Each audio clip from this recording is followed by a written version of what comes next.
Some people think they can intimidate anyone, break anyone, destroy anyone who gets in their way. They believe their power, their connections, and their brotherhood make them untouchable. They swagger through life thinking they own the world and everyone in it. But what happens when these supposedly invincible warriors pick the wrong target? What happens when they decide to mess with someone who has spent years perfecting the art of making people disappear without a trace?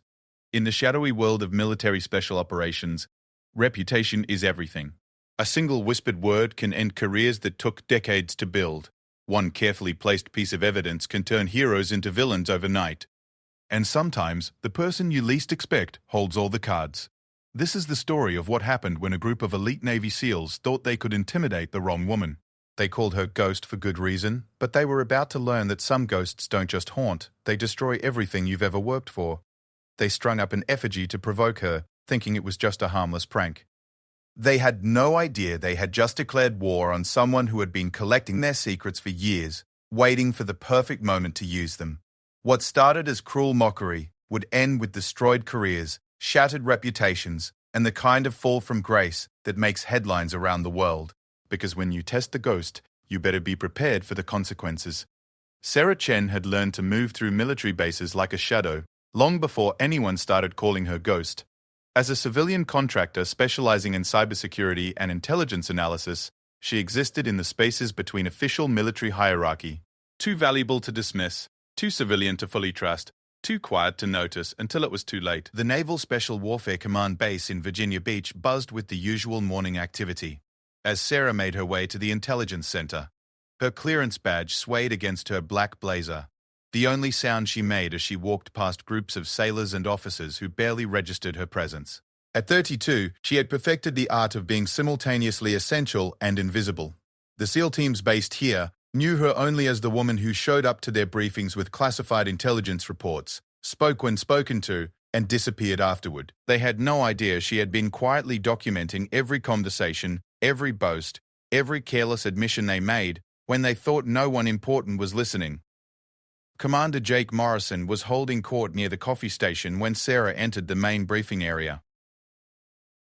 At 41, Morrison commanded SEAL Team 7 with the kind of swagger that came from 2 decades of successful missions and zero accountability. His teammates clustered around him like planets orbiting a star, hanging on every word of his latest story about their recent deployment. So there we were, supposed to be doing hearts and minds work with the locals, Morrison was saying, his voice carrying that particular tone of someone who thought himself untouchable. But you know how it is with these people. Sometimes you have to get creative with your interrogation techniques. Sarah's fingers tightened almost imperceptibly around her tablet as she continued setting up her workstation. She had heard rumors about Team 7's creative techniques, but Morrison's casual admission was the first direct confirmation. Her recording app, disguised as a routine security program, captured every word. Petty Officer Danny Rodriguez, Morrison's second-in-command, laughed loud enough to draw attention from across the room. "Tell them about the electrical cables, Skipper." Now, Morrison said with mock seriousness. "What happens downrange stays downrange. Though I will say, car batteries are surprisingly versatile tools when you need quick answers." The group erupted in laughter. Sarah kept her expression neutral, but her mind was already categorizing the information. War crimes. Violation of the Geneva Convention. All casually discussed over morning coffee like weekend fishing stories. Lieutenant Marcus Webb, the youngest member of the team at 26, seemed less comfortable with the conversation. He shifted nervously and glanced around the room, his eyes briefly meeting Sarah's before looking away. She filed that observation away as well. Potential witness. Possible leverage. The briefing began 20 minutes later, with Sarah presenting intelligence on potential terrorist networks in Southeast Asia. She spoke in her usual measured tones, providing facts and analysis while the SEAL team members checked their phones or made quiet jokes to each other. To them, she was just another suit pushing papers. Another civilian who would never understand the realities of combat. What they didn't know was that Sarah understood combat far better than they imagined. Her father had been a Marine colonel who died in Iraq when she was 16. Her brother had been Army Special Forces, killed by an IED in Afghanistan 3 years later. She had joined the intelligence community, not out of patriotism, but out of a burning need to understand why good people died while others survived to brag about war crimes over morning coffee. After the briefing, Sarah remained behind to pack up her equipment. The room had cleared except for Morrison and Rodriguez, who were discussing weekend plans in voices they thought were private. "You see that new analyst they brought in from the Pentagon?" Rodriguez asked. "Blonde, nice legs, actually talks to people instead of acting like she's too good for us." Morrison grunted approvingly. "About time they sent us someone normal instead of Ice Queen over there." He jerked his head in Sarah's direction. 3 years she's been coming to these briefings, and I don't think she's said more than 10 words that weren't work-related. Think she's got something against us? Rodriguez wondered. "Nah," Morrison replied. "She's just one of those uptight civilian types. Probably never been laid in her life. Too busy being important with her security clearance and her fancy degrees." Sarah's jaw tightened, but she continued packing her materials with the same methodical precision. Their words bounced off her like rain off glass, except she was collecting every drop. "You know what Ghost needs?" Morrison continued, warming to his theme. "Someone to show her what she's missing. Bet she'd loosen up real quick with the right motivation." "Good luck with that, Skipper." "That one's colder than a witch's heart." The two men finally left, their crude laughter echoing down the hallway. Sarah finished packing in silence, her expression unchanged. But something fundamental had shifted in the air around her. The game had new rules now. That afternoon, Sarah sat in her small apartment 20 minutes from the base, surrounded by 3 computer monitors and enough encrypted hard drives to store the secrets of nations. Her official job was analyzing intelligence for terrorist threats. Her unofficial hobby was collecting insurance. She opened the file labeled SEAL Team 7 and added the day's recordings to an already substantial collection. Morrison's admission about torture techniques joined audio files of Rodriguez bragging about killing civilians, Webb's nervous confessions about covering up friendly fire incidents, and a dozen other team members discussing everything from drug use to sexual assault, with the casual confidence of men who believed themselves above consequences.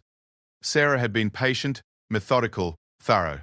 3 years of sitting quietly in briefings, 3 years of being treated like furniture, 3 years of watching these men parade their crimes like merit badges, while good soldiers died for their mistakes. She had enough evidence to end every career in that room. Enough to trigger congressional investigations and court-martial proceedings that would make headlines for months. But she had been waiting for the right moment, the perfect provocation that would justify what she was about to unleash. She needed them to cross a line that even they couldn't justify. Something so blatantly disrespectful that no one would question her response. The next morning brought news that would provide exactly that opportunity. Sarah arrived at the base to find a crowd gathered near the main entrance, all staring at something hanging from the old oak tree that stood beside the visitor parking area. She pushed through the group of sailors and civilian contractors until she could see what had captured everyone's attention. An effigy hung from the lowest branch, crude but unmistakable. Someone had dressed a mannequin in a black blazer similar to the one Sarah wore every day, complete with a fake security badge and tablet. The figure's face was covered by a white sheet with holes cut for eyes, giving it a ghostly appearance. Pinned to the blazer was a hand-lettered sign that read, "Ghost, do not disturb." The crowd was buzzing with nervous laughter and speculation about who might have created the display and why. Sarah stood perfectly still, studying the effigy with the same analytical focus she brought to intelligence reports.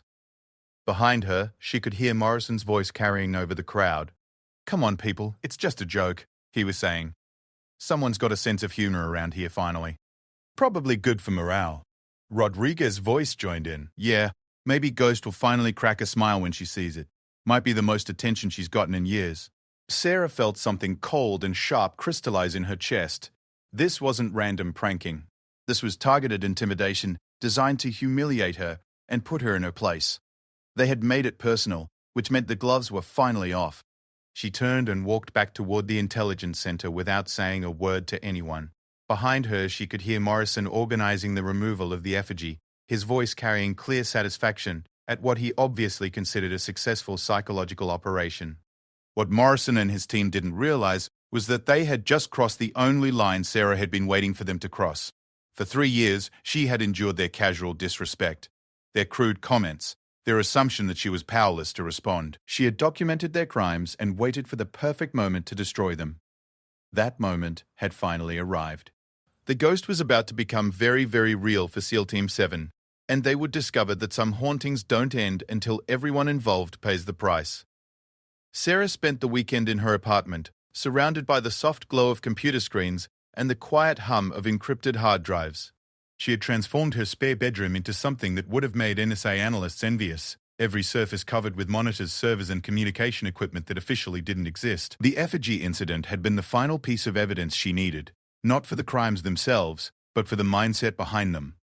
Morrison and his team had revealed their true nature, their belief that they could intimidate and humiliate anyone who didn't fit into their brotherhood. They had made it personal, which meant she could respond in kind without any ethical reservations. She pulled up the master file on SEAL Team 7. 3 years of meticulous documentation that read like a prosecutor's dream case.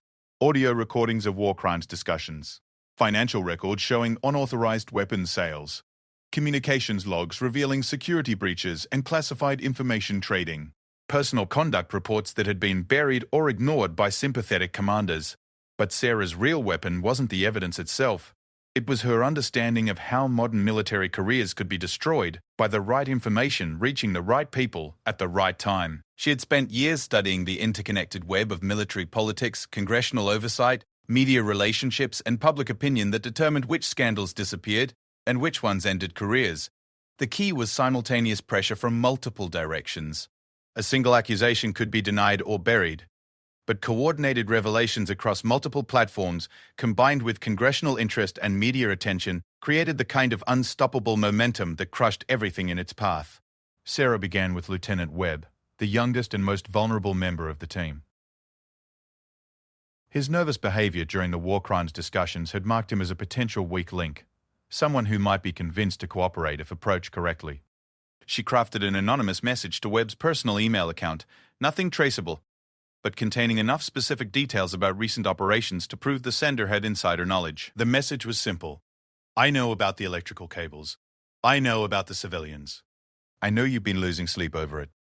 Meet me at the Starbucks on Shore Drive tomorrow at 2 p.m. if you want to do the right thing. Come alone. While that message worked its psychological magic, Sarah turned her attention to the broader campaign. She had identified 17 different people and organizations who would be interested in SEAL Team 7's activities for various reasons. Congressional staffers looking for military scandal, investigative reporters building sources in the defense community, Inspector General officers tracking misconduct patterns, human rights organizations documenting war crimes.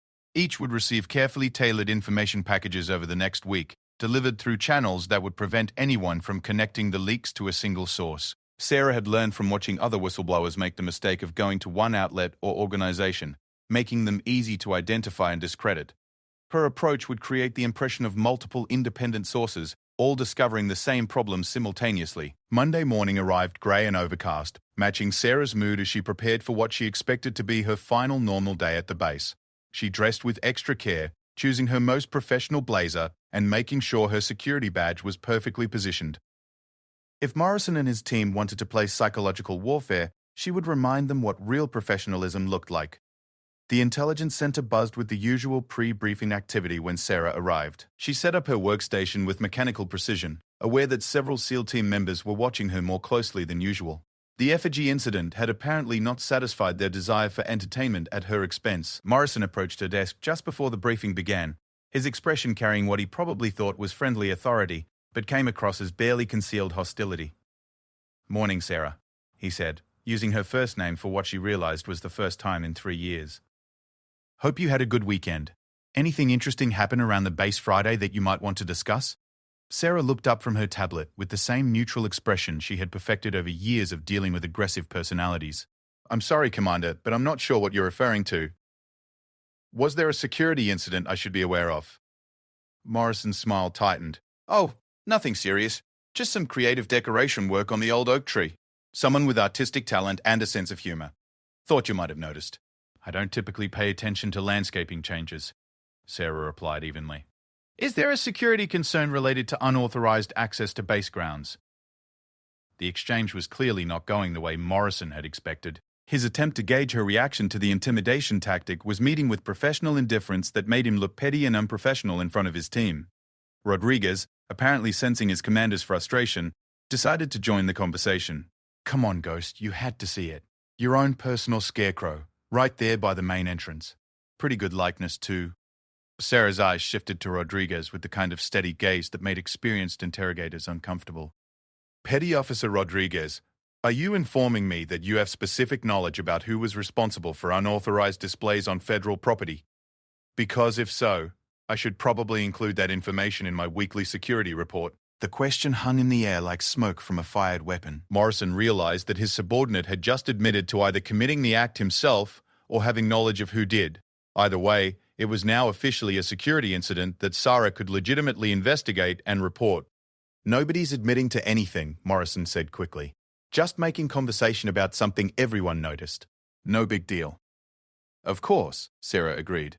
Though I should mention that base security cameras cover the entire entrance area. If there were any security concerns, I'm sure the footage would be available for review. She hadn't actually checked the camera coverage, but her statement had the desired effect. Morrison's expression shifted from smug confidence to careful calculation. He was clearly wondering whether his team had been caught on camera installing their intimidation display. The briefing proceeded normally, but Sarah could feel the tension radiating from the SEAL team members. Her calm, professional response to their provocation had turned their psychological operation into a potential investigation. Instead of intimidating her, they had given her legitimate grounds to make their lives more complicated. After the briefing, Sarah packed her materials and prepared to leave for her afternoon meeting with Webb. As she headed for the exit, Morrison intercepted her path one more time. "Sarah, can we talk privately for a moment?" She stopped and regarded him with polite attention. "Certainly, Commander. What can I help you with?" Morrison glanced around to make sure they weren't being overheard, then leaned slightly closer. "Look, I think we got off on the wrong foot this morning. The thing with the tree, that was just guys blowing off steam. Nobody meant any disrespect." "I appreciate the clarification," Sarah replied. "Should I interpret that as an official statement for my security report?" "Come on," Morrison said, his voice taking on a slightly pleading tone. "There's no need to make a federal case out of a harmless prank. We're all on the same team here." Sarah studied his face for a long moment, noting the slight sheen of sweat on his forehead despite the cool morning air. Morrison was starting to realize that his team's little joke might have bigger consequences than they had anticipated.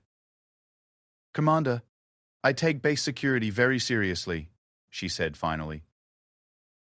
"Unauthorized displays, even harmless ones, represent potential vulnerabilities that need to be documented and addressed. I'm sure you understand the importance of maintaining proper security protocols." Morrison nodded reluctantly. "Of course.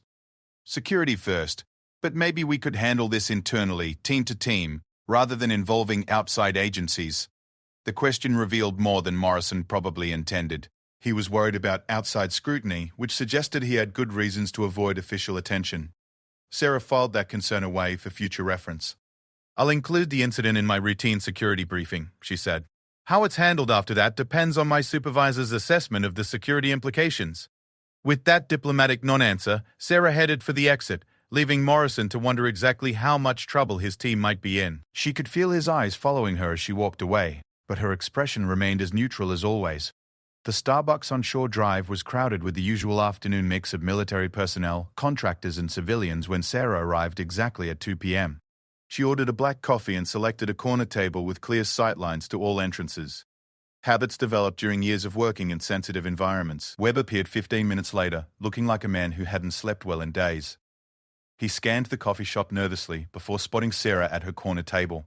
His expression showed surprise, confusion, and growing alarm as he realized who had sent the mysterious message. "You," he said as he approached her table. "You're the one who sent that email?" Sarah gestured to the empty chair across from her. "Please sit down, Lieutenant. We need to talk." Webb remained standing, his eyes darting around the room as if looking for backup or escape routes. "I don't understand. How do you know about the things in your message?" "I know because I've been listening," Sarah said simply.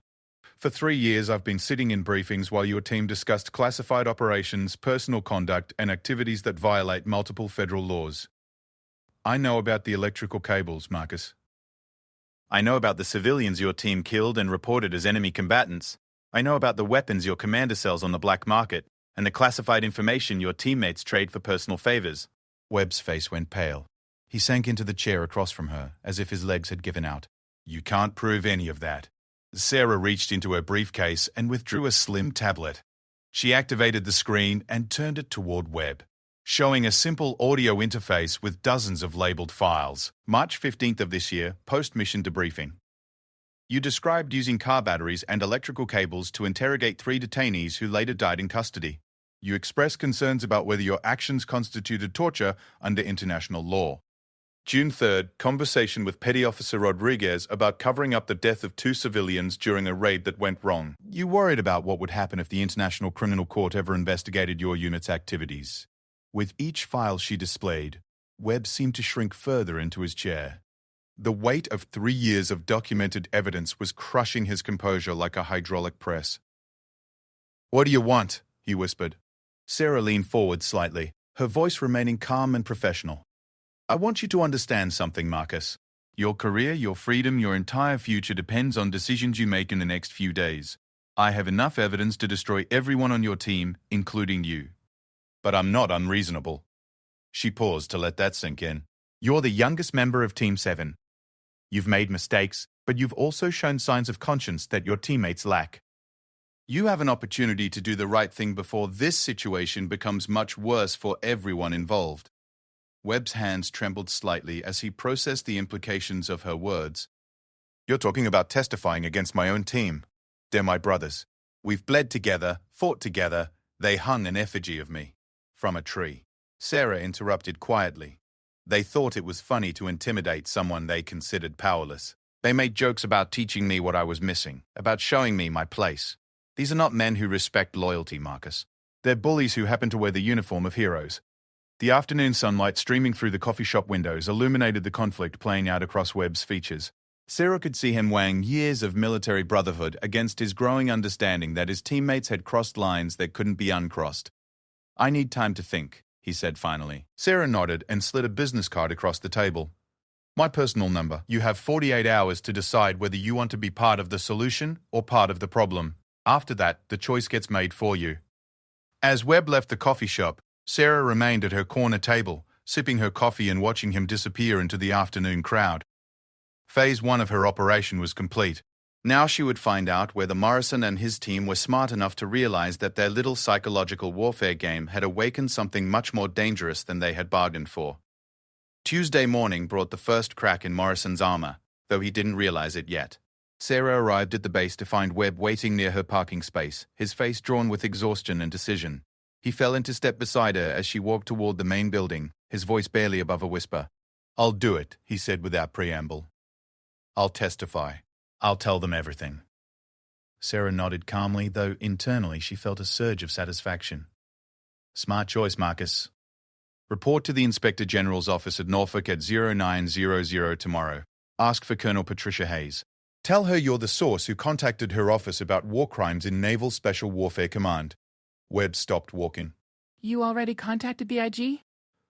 "Among others," Sarah confirmed. "Your cooperation will go a long way toward reducing your own culpability, but this investigation was always going to happen. You just chose to be on the right side of it." As Webb hurried away, clearly eager to avoid being seen talking to her, Sarah continued toward the intelligence center. The real fireworks would begin today, once her carefully orchestrated campaign reached full intensity. The first explosion came at 10:30 hours, when Commander Morrison's phone rang during the morning briefing. Sarah watched his expression change from mild annoyance to confusion to something approaching panic as he listened to whatever was being said on the other end. "I understand, sir," Morrison said finally. "Yes, sir. Right away." He ended the call and looked around the room at his assembled team members. "Gentlemen, we need to wrap this up. I've been summoned to meet with Admiral Patterson immediately." Rodriguez frowned. "What's this about, Skipper?" "I don't know," Morrison replied, though his tone suggested he was beginning to suspect. "Continue with standard operations. I'll brief you when I get back." After Morrison left, the remaining SEAL team members continued their briefing with Sarah, but the atmosphere had changed. There was an undercurrent of nervous energy, as if everyone sensed that something fundamental had shifted in their normally predictable world. Sarah presented her intelligence analysis with the same professional demeanor she always maintained, but she was acutely aware of the cell phone that buzzed quietly in her pocket every few minutes. Each buzz represented another piece of her plan falling into place. The first message was from her contact at the Washington Post. "Got your package. Very interesting material. Can you confirm authenticity of audio files?" The second came from a congressional staffer. "Committee chair wants to know if your source would be willing to testify in closed session." The third was from a human rights organization. Evidence appears credible. Are there additional victims who might be willing to come forward? Each message represented months of careful relationship building, years of establishing credibility within the complex network of journalists, investigators, and oversight officials who had the power to turn isolated incidents into career-ending scandals. By the time the morning briefing ended, Sarah had received confirmations from 14 different organizations and individuals, all indicating that her information packages had been received and were being taken seriously. The avalanche she had carefully constructed was beginning to move. Morrison returned to the intelligence center just after noon, his face pale and his usual swagger notably absent.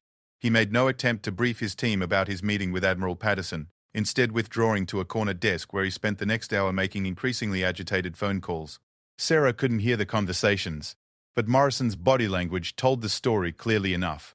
His gestures became more animated with each call, his voice rising occasionally before he remembered to lower it. Someone was asking questions he didn't want to answer, and the people he usually counted on for support were apparently unavailable or unwilling to help. The second shoe dropped at 1400 hours when two agents from the Naval Criminal Investigative Service appeared in the intelligence center. They spoke quietly with the duty officer for several minutes before approaching Morrison's desk. "Commander Morrison? We need you to come with us for questioning regarding allegations of misconduct during recent overseas deployments." Morrison's face cycled through several expressions before settling on carefully controlled outrage. "This is ridiculous. I demand to know what specific allegations you're referring to and who's making them." The senior NCIS agent, a woman in her 40s, with the patient expression of someone who had handled many similar scenes, responded with professional courtesy. "Those details will be covered during your interview, sir. We'd prefer to conduct this discussion at our field office. Am I under arrest?" "Not at this time, but we strongly recommend you cooperate with this investigation." Morrison looked around the room as if searching for support, but found only carefully averted eyes and uncomfortable silence. Even his own team members seemed to be distancing themselves from whatever storm was gathering around their commander. As Morrison was escorted from the building, Sarah continued working at her station with the same methodical focus she brought to everything else.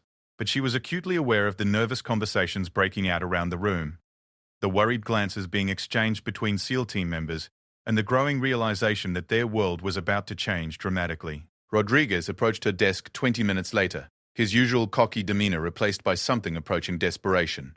"Sarah, can we talk? Privately?" She looked up from her computer screen with polite attention. "Of course, Petty Officer Rodriguez. What can I help you with?" Rodriguez glanced around nervously before leaning closer. "Look, I don't know what kind of game you're playing here, but whatever happened with the commander, we had nothing to do with it." "I'm sorry, but I'm not sure what you're referring to," Sarah replied with perfect innocence. "Has something happened to Commander Morrison?"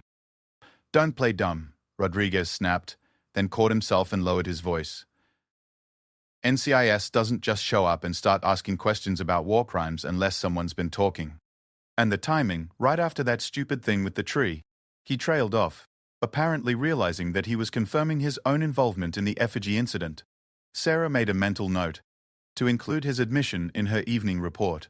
"Petty Officer Rodriguez, if you have concerns about the investigation into Commander Morrison, I'd suggest you contact the appropriate legal counsel.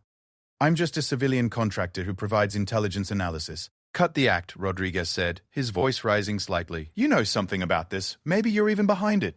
That whole Ice Queen routine, sitting there recording everything." He stopped abruptly, his eyes widening as he realized what he had just said. Sarah felt a cold smile tugging at the corners of her mouth, but kept her expression neutral.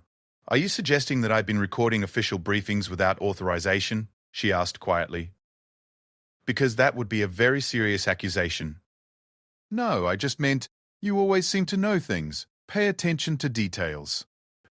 "It's my job to pay attention to details," Sarah agreed, "including details about personnel who might be making unfounded accusations against civilian contractors." The implied threat hung in the air between them. Rodriguez was beginning to understand that his attempt to intimidate Sarah was only making his situation worse, but he seemed unable to stop himself from digging deeper. "All I'm saying is that if someone's been collecting information about the team, maybe they should remember that we look out for each other. SEALs don't forget, and we don't forgive." Sarah stood slowly, her movement drawing attention from others in the room. When she spoke, her voice carried clearly enough for everyone to hear. "Petty Officer Rodriguez, I need to be absolutely clear about something. If you're threatening me because of your concerns about ongoing investigations, that constitutes intimidation of a federal contractor. If you're suggesting that SEAL team members might take retaliatory action against someone they perceive as cooperating with authorities, that's obstruction of justice. Either way, you're describing federal crimes. The room had gone completely silent. Everyone was watching Rodriguez's face cycle through anger, fear, and growing realization that he had just threatened a federal contractor in front of multiple witnesses. In the military justice system, witness intimidation carried serious consequences, especially when the underlying investigation involved potential war crimes. Rodriguez opened his mouth to respond, then apparently thought better of it. He turned and walked away without another word, but the damage was already done. His public threat had been witnessed by a dozen people, providing Sarah with additional leverage if she needed it. The rest of the week unfolded like a carefully choreographed disaster for SEAL Team 7. Webb's testimony to the Inspector General triggered a formal investigation that expanded daily as new evidence surfaced. The Washington Post published the first in what they announced would be a series of articles examining patterns of misconduct in elite military units. Congressional staffers began scheduling hearings. Human rights organizations issued statements calling for independent investigations. Morrison spent 3 days in NCIS custody before being released on his own recognizance, pending further investigation. Rodriguez and 2 other team members received similar treatment by the end of the week. Webb, as Sarah had promised, was treated as a cooperating witness rather than a primary target. But the most devastating blow came not from official investigations or media coverage, but from something much more personal to the SEAL community. On Friday afternoon, Sarah received a phone call from Admiral Patterson himself. Ms. Chen, I wanted to thank you personally for bringing these matters to our attention. The Navy takes allegations of misconduct very seriously, especially when they involve units that represent the best of our service. I appreciate that, Admiral. I've always believed that accountability is essential to maintaining the integrity of our military. Indeed, Patterson agreed. I also wanted to inform you that your security clearance review has been expedited and upgraded. Your new credentials should be available Monday morning. Sarah allowed herself a small smile. Thank you, sir. I look forward to continuing to serve. What Admiral Patterson didn't mention, but what Sarah already knew from her network of contacts, was that the scandal was spreading far beyond SEAL Team 7. The investigation had uncovered connections to other units, other commanders, and other incidents that had been covered up or ignored. Morrison's team had been the catalyst, but they were no longer the primary focus of what was becoming the largest military misconduct investigation in decades. The following Monday, Sarah arrived at the base to find most of SEAL Team 7's workstations empty. Morrison was on administrative leave pending court-martial proceedings. Rodriguez and 3 others were under investigation by multiple agencies. Webb had been transferred to a training command, where he would serve as a witness coordinator for the expanding investigation. Sarah set up her workstation with the same methodical precision she had maintained for 3 years. But the atmosphere around her had changed completely. The casual arrogance that had defined SEAL Team 7 was gone, replaced by careful professionalism and respectful distance. The new team commander, Lieutenant Commander Patricia Hayes, approached Sarah's desk during the morning break. Hayes was a 15-year veteran with a reputation for running tight, disciplined units that avoided the kind of problems that had destroyed her predecessor. Ms. Chen, I wanted to introduce myself and assure you that this team operates under very different standards than what you may have experienced previously. Sarah looked up from her computer screen, noting the respectful tone and professional demeanor that was such a stark contrast to Morrison's approach. I appreciate that, Commander Hayes. I look forward to working with your team. I also wanted to apologize, officially and personally, for any inappropriate behavior you may have experienced from personnel under the previous command structure. That kind of conduct has no place in professional military operations. The apology was clearly sincere, but Sarah detected something else in Hayes' voice.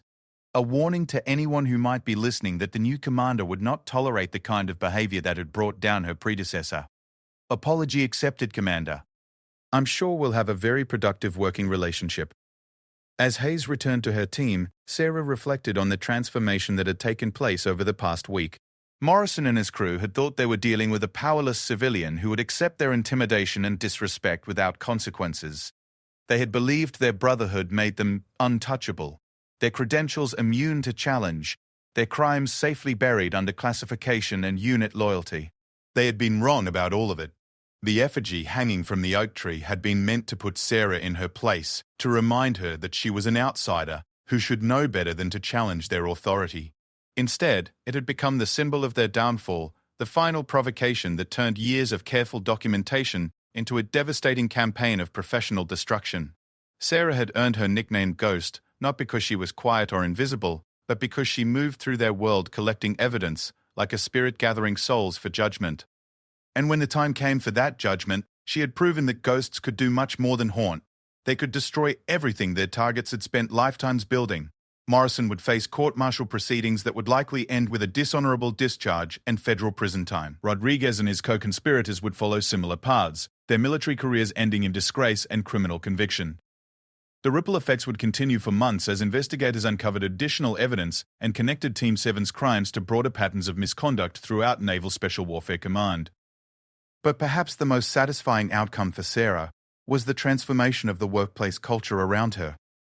The casual disrespect, crude comments, and assumption of impunity that had defined her experience for 3 years had vanished overnight. She was no longer invisible furniture in briefing rooms, but a respected professional whose expertise was valued and whose presence commanded appropriate courtesy. The ghost story that Morrison and his team had tried to write about her had indeed become real, but not in the way they had intended. They had wanted to create a tale of intimidation and submission, a cautionary story about what happened to outsiders who didn't know their place. Instead, they had authored their own destruction, creating a legend about what happened when powerful people made the mistake of testing someone who had been quietly preparing for war while they played games. Sarah Chen had proven that sometimes the person you least expect to fight back is the one who has been collecting ammunition for years, waiting patiently for the perfect moment to use it. The effigy was gone from the oak tree, removed by base security as evidence in the ongoing investigation. But Sarah's reputation remained, transformed from Ghost, the invisible contractor, to Ghost, the woman who had single-handedly brought down an entire SEAL team without firing a shot or raising her voice. She had tested them right back, and they had failed spectacularly. The message echoed through every unit on the base. Be very careful who you choose to provoke, because you never know who might be quietly documenting every word you say, waiting for you to give them the justification they need to destroy everything you've ever worked for. In the intelligence community, they called it a career-ending event. But Sarah knew it was something simpler and more fundamental than that. It was justice, served cold and methodically by someone who understood that the most devastating weapons weren't always the loudest ones. The ghost had indeed been tested, and she had passed with honors while her tormentors learned the hardest lesson of their lives. Some people's patience isn't weakness waiting to be exploited. It's simply preparation for a reckoning that will be swift, total, and absolutely final.